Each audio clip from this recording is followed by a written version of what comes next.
These notes are on adding and multiplying functions. This in some ways should be sort of a review of stuff that you did back in Math 1 and Math 2, but we're sort of adding a layer of complexity in terms of seeing this information a little more in detail. So the first thing I've done is I've come up with two functions, f of x and g of x, and I filled in a table of values from x being -4 to +4. I'm now going to fill in the table with f of x plus g of x. And now there are two ways to do this. There's an algebraic way where I can add these two functions, in which case, if we call this h of x, f of x plus g of x would be 4 to the x plus 2. And this becomes something that's sort of like, well, how exactly do I graph that? And it turns out that the one way to think about this is that this tells me I'm adding my y's, so I can add my y's.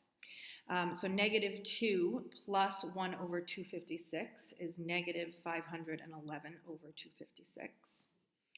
-1 plus 1 over 64 is -63 over 64. 1 over 16. 1 and 1/4, which is 5/4. 3, 7, 20, 69, and 262.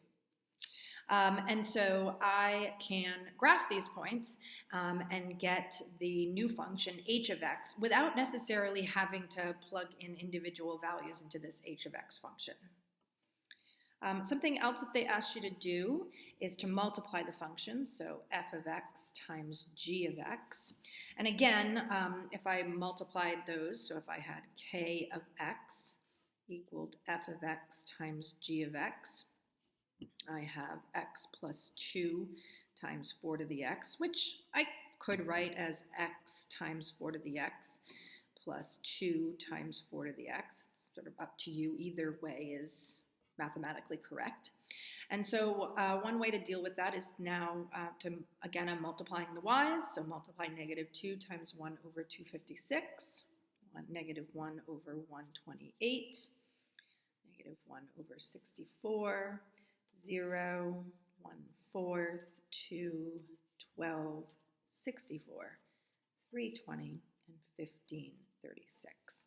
And so again, I can graph the point -4, comma, -1 over 20 over 128, -3, comma, -1 over 64, -2, comma, 0, -1, comma, 1/4, 0, comma, 2, and that would give me the graph of f of x times g of x.